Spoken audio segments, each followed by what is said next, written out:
This video is presented by EA Creator Network. Hey guys, and welcome! I've been invited to play the new season of Battlefield 2042 a bit earlier, and in a 2-hour play session I had the chance to get a first impression of the new map, the new specialist, the new vehicle and all upcoming weapons.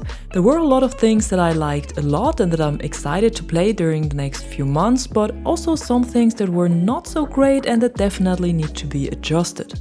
In the first hour of the session we got to play the new map Flashpoint in the mode Breakthrough, and I was especially looking forward to this since Breakthrough is the mode I play and enjoy the most in 2042, and I love when a map works really good here. In the first match I was a bit late to the party because I was scrolling through the collection and the weapons and their attachments a bit, and I just joined the game on the defender side when there was only 2 sectors left. Normally the map has 5 sectors in this mode, and at first I didn't think much of it, but then I realized that my team was basically overrun by the attackers and there was no chance to defend at all. I thought it might have been because this was the first match, but it didn't change in the other matches. Every game of Breakthrough only lasted for about 10 to 12 minutes and the attackers steamrolled the defenders. And I can't really tell why this happened. If it is a problem with the layout of the sectors or the balance of vehicles, I have no idea, but this was my first impression of the map and I thought, okay, that's not fun at all. But when we switched over to Conquest for the second hour of the session, I was really surprised how well the map worked in this mode. And here's also where I got a lot better impression of everything than I did in Breakthrough, because the map itself is actually really good. It is quite different from the artwork that we've seen a few months ago and where it looked like a very infantry focused close combat map, but it is also not as big and wide and open as it looked like in the trailer. They definitely hit a good sweet spot here. The objectives are not too far away from each other, so you can easily switch between them, and most of the infantry combat happens around C, D and E anyhow, so here in the middle of the map.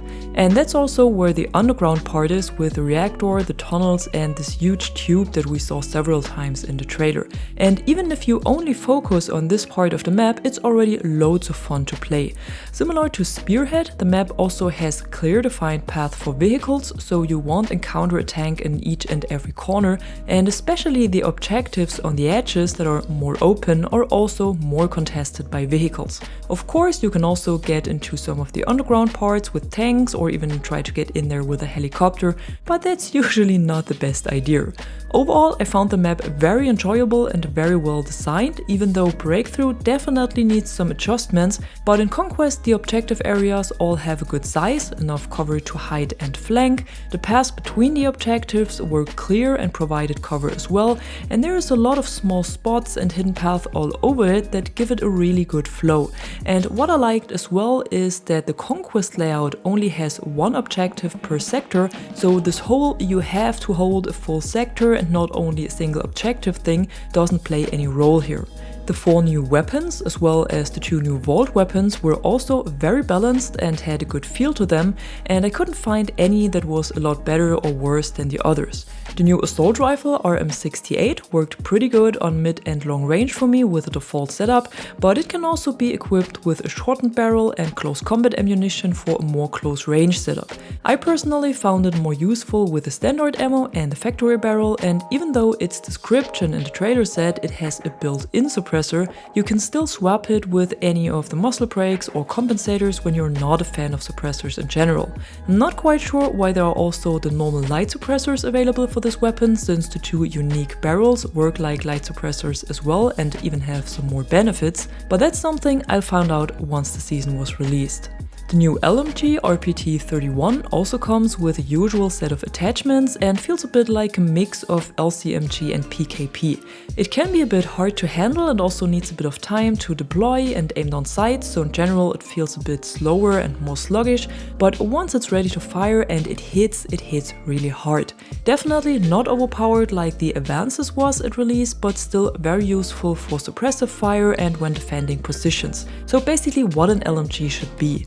The new SMG AC9 surprised me a lot with its versatility and reliability in different situations, cause just from the description I thought it might be another K30. Fast firing, but hard to handle and not made for more than just close range. But I was wrong, especially as weapon for support players to get right into the thick of the battle and care for your teammates, but also to keep enemies away on mid-range. For all of these situations, the weapon is very well made, so a bit like the MP9 if you use the right setup. The only thing I was wondering is why it doesn't have the heavy suppressors available and only the light suppressors, cause these smaller SMGs are usually perfect for sneaky flanks. The Super 500 shotgun that we will receive as additional sidearm was also very interesting to play and encounter, and it really is what it was described as, a high-risk, high-reward weapon. It can be a bit of hit and miss if you're not at point blank, but can also save your life with only one shot. I'm not quite sure if I would really swap it with the G57 or M93, but if you're a fan of shotguns and you love the Shorty 12G in Battlefield 4, you should definitely give the Super 500 a try.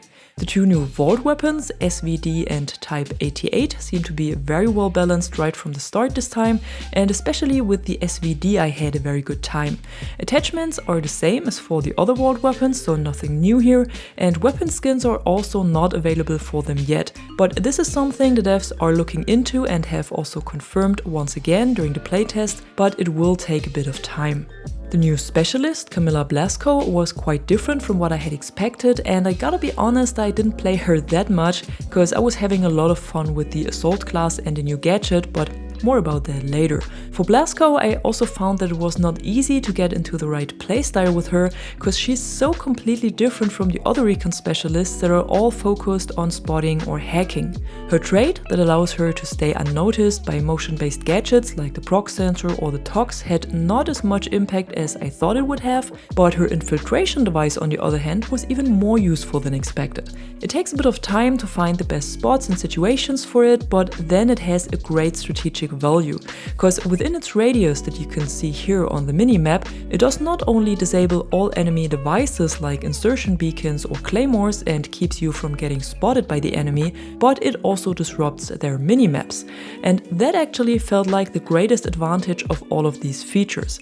If you combine it with Tox, it turns you into the ultimate infiltration expert. You know where the enemies are and can spot them, but they can't see you. The range of the device is relatively small though, and if you want to shield a vehicle with it, the vehicle needs to be immobile, because otherwise it would get out of its range, so it didn't feel overpowered to me at all, or the tanks could not be countered anymore or something. Plus, the device is pretty loud and easy to locate, and you can disable it with EMPs and rouse hacking. In general, I'd say that Blasco blends in pretty well with the other specialists and their abilities, and at least in this short playtest I couldn't find anything that might become an issue. I can't say this about the new sticky explosive launcher though, cause here I had a lot of situations that either left me or my opponent really frustrated, even though it is only available for the assault class.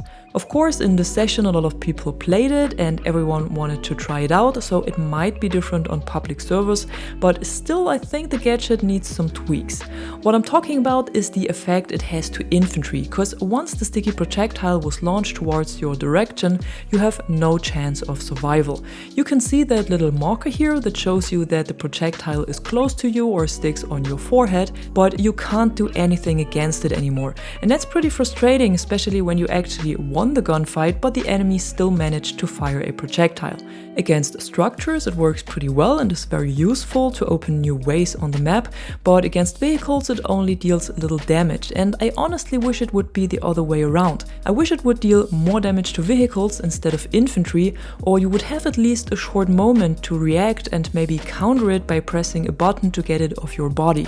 I also have mixed feelings about Zane and the new launcher, cause he already has the airburst launcher as specialist gadget and can now also equip the new sticky explosives in addition to this, and when I played it myself I had a lot of fun with this combination of course, and enough firepower to counter a whole objective and flush out enemies from all kinds of cover, but if it turns into a meta I don't think it's much fun anymore.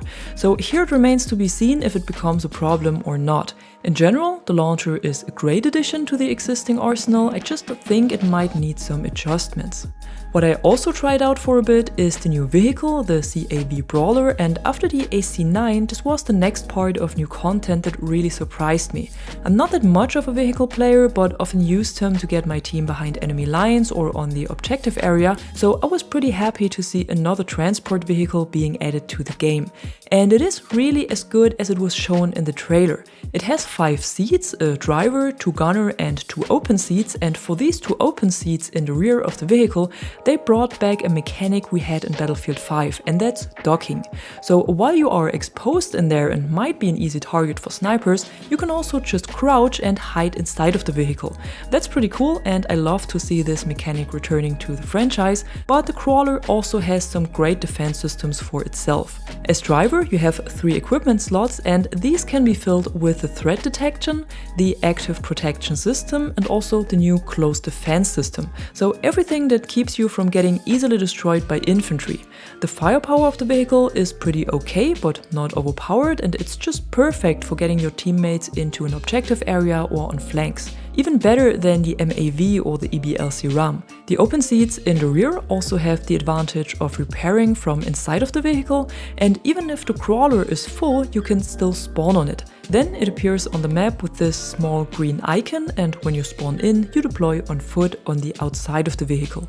In addition to all of this new content, we also got some changes to the UI, of which I only want to point out the most important one, and that's the new start of round screen that allows you to adjust your class, specialist, weapons and gadgets while loading into the game. The end of round screen also looks a little bit different now, plus there doesn't seem to be a forced spawn at the beginning of a match or this long cutscenes anymore. At least I haven't had any of those, but I'm not quite sure if this was only in the playtest build. So overall, I gotta say that Season 4 and its new content looks pretty good so far, and also all the changes and improvements that were made, and I can't wait to play it with all of you in a few days. And that's it for now. If you enjoyed this video, be sure to drop a like or a comment below and subscribe to the channel for more Battlefield content. Until then, thanks for watching. I'm Catwoman and you are awesome.